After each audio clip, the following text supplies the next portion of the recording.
Hello friends, நாம இன்னைக்கு ரொம்ப பேசிக் ரெசிபியான அவரைக்காய் பொரியல் எப்படி பண்ணுங்கிறத பார்க்க போறோம். நம்ம சேனல்ல எப்பவுமே பிகினர்ஸ்க்கு தேவையான பேசிக் ரெசிபிஸும் அப்ளையன்சஸ் எல்லாமே யூஸ் பண்ணி எப்படி மாடர்னா ஃபாஸ்டா நல்லா குக் பண்ணலாங்கிற ரெசிபிஸும் நான் கொடுப்பேன். நீங்க புதுசா நம்ம சேனலுக்கு வந்திருக்கீங்கன்னா சப்ஸ்கிரைப் பண்ணிட்டு தொடர்ந்து பாருங்க. Welcome to Vicky's kitchen. இப்ப இந்தியன் கிராசரி ஸ்டோர்ல போய் நம்ம அவரைக்காய் எடுக்கலாமா? குளிர் நாடுகள்ல எல்லாம் பார்த்தோம்னா அவரைக்காய் மாதிரியான காய்கள்லாம் அதிகம் விளையாது, அதனால இதோட விலைலாம் அதிகமா இருக்கும். யூஎஸ்ல பார்த்தோம்னா இது அரை கிலோ $2.5 போட்டிருந்தாங்க. அதாவது இந்தியன் ரூபாய்க்கு 210 ரூபாய் அரை கிலோ. எல்லா காய்கறிகளோட விலையுமே சிக்கன் விலையை விட கொஞ்சம் அதிகமாவே இருக்கும். ஆனாலும் காய்கறிகள் சாப்பிடுறது நம்ம ஹெல்த்துக்கு ரொம்பவே நல்லது, அதனால காய்கறிகளும் கண்டிப்பா வாங்குவோம். நாம அவரைக்காய் 1 பவுண்ட் எடுத்திருக்கோம். இது கிட்டத்தட்ட 450 கிராம் இருக்கும். அவரைக்காய் 2-3 தடவை நல்லா தண்ணியில அலசி எடுத்துட்டு வந்துடுவோம். அவரைக்காயோட காம்பு பகுதிகள் எல்லாம் நம்ம நீக்கிக்குவோம். அதோட இந்த வீடியோல காட்டுறேன்ல, இந்த காம்பை வந்து இப்படி பிடிச்சிட்டு இப்படி இழுத்தோம் அப்படின்னா அந்த சைட்ஸ்ல இருக்குல்ல இந்த திக்கான நார் எல்லாம் நல்லா உறிஞ்சு வந்துடும். இந்த மாதிரி நுனிய ரிமூவ் பண்றதும் இந்த ஃபைபர் இருக்குல்ல அந்த சைட்ஸ்ல இதெல்லாம் ரிமூவ் பண்றதும் நம்மளுக்கு இந்த அவரைக்காய் நல்லா யூனிஃபார்மா குக் ஆகிறதுக்கு ஹெல்ப் பண்ணும். இப்ப நம்ம அவரைக்காயை ட்ரிம் பண்ணி எடுத்து வச்சுட்டோம். ஒரு வெங்காயத்தையும் உரிச்சு வச்சுக்கிட்டோம். வெங்காயத்தை சின்ன சதுரங்களா கட் பண்ணிக்குவோம். அது கூட 2 மிளகாய் வற்றலை எடுத்து அதையும் பொடியா கட் பண்ணி வச்சுக்குவோம். இனிமே அவரைக்காயும் நம்ம நல்லா பொடியா கட் பண்ணி எடுத்து வச்சுக்குவோம். அடுப்புல ஒரு வாணலியை வச்சு அது சூடானதும் அதுல 1 டேபிள் ஸ்பூன் கடலெண்ணெய் சேர்த்துக்கிறோம். கடலெண்ணெய்க்கு பதிலா நம்ம நல்லெண்ணெய் இல்லைன்னா தேங்காய் எண்ணெய் கூட சேர்த்துக்கலாம். எண்ணெய் சூடான உடனே அதுல 1 டீஸ்பூன் கடுகு போட்டுட்டு கடுகு வெடிக்க ஆரம்பிச்ச உடனே அதுல 1 டீஸ்பூன் உளுத்தம்பருப்பு சேர்த்துக்கிறோம்.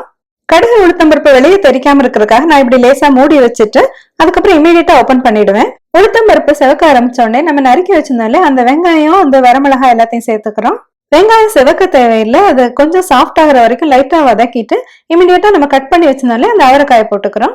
அவரைக்காயை 1 நிமிஷம் போல நல்லா வதக்கிக்கிட்டு காய் வேகிறதுக்காக நம்ம ஒரு 1/4 டம்ளர் தண்ணி அதுல சேர்த்துக்கிறோம். அது கூட உப்பு 1/2 டீஸ்பூன், சீரகம் 1/2 டீஸ்பூன், இதையெல்லாம் சேர்த்து நல்லா கலந்து விட்டுட்டு தீய நல்லா கம்மி பண்ணிட்டு இதை ஒரு 10 நிமிஷம் நம்ம மூடி போட்டு வேக வச்சுக்கிறோம். 10 மினிட்ஸ் கழிச்சு நம்ம மூடியை திறந்து ஒரு அவரைக்காய் எடுத்து அது நல்லா வெந்திருக்கா அப்படின்னு செக் பண்ணிக்குவோம். அவரைக்காய் நல்லா சாஃப்டா வேகிற வரைக்கும் நம்ம வேக வச்சுக்கணும். நம்ம வேகிறதுக்காக கொஞ்சம் தண்ணி ஊத்திருந்தோம்ல, அது இன்னும் கொஞ்சம் மீதம் இருந்துச்சு அப்படின்னா அது வத்துறதுக்காக நம்ம இப்படி திறந்து வச்சுக்குவோம். தீய நம்ம கம்மியாவே வச்சுக்குவோம்.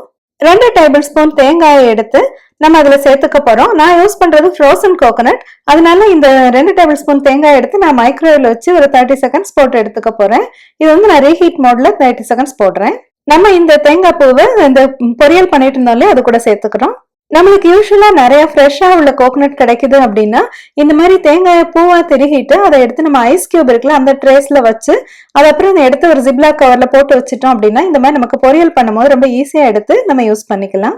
தேங்காய் சேர்த்துட்டு இதை நல்லா வதக்கிக்குவோம். நம்ம இதுல எந்த தண்ணியுமே இருக்காதபடிக்கு நல்லா இந்த பொரியலை உதிரா நம்ம வதக்கி எடுத்துக்கிறோம். அவ்வளவுதாங்க, நம்மளோட ஈஸியான டேஸ்டியான ஹெல்த்தியான அவரைக்காய் பொரியல் ரெடி ஆயிடுச்சு. அவரைக்காயில டயட்ரி ஃபைபர் ரொம்ப நிறைய இருக்கு, அதனால இது நம்ம வயிறுக்கு ரொம்ப நல்லது. அதோட இதுல உள்ள மினரல் வைட்டமின்ஸ் எல்லாமே நம்மளுடைய மசில்ஸ்க்கு எல்லாம் ரொம்ப நல்லது. நான் இந்த அவரைக்காய் பொரியல் கூட சாதம், மீன் குழம்பு, பொரிச்ச மீன், கீரை இதெல்லாம் பண்ணியிருந்தேன். இந்த டிஷ் ரொம்ப டேஸ்டியா இருந்துச்சு. என்ன ஃப்ரெண்ட்ஸ், எப்படி பேசிக்கா ரொம்ப ஈஸியா அவரைக்காய் பொரியல் பண்ணுங்கிறத பார்த்தோமா? வீடியோ பிடிச்சிருந்துச்சுன்னா லைக் பண்ணுங்க, ஷேர் பண்ணுங்க. நம்மளோட விக்கிஸ் கிச்சன் சேனல் சப்ஸ்கிரைப் பண்ணிக்கோங்க. மறுபடியும் இது மாதிரி ஒரு இன்ட்ரெஸ்டிங்கான வீடியோ உங்களை சந்திக்கிறேன். Until then, take care. See you.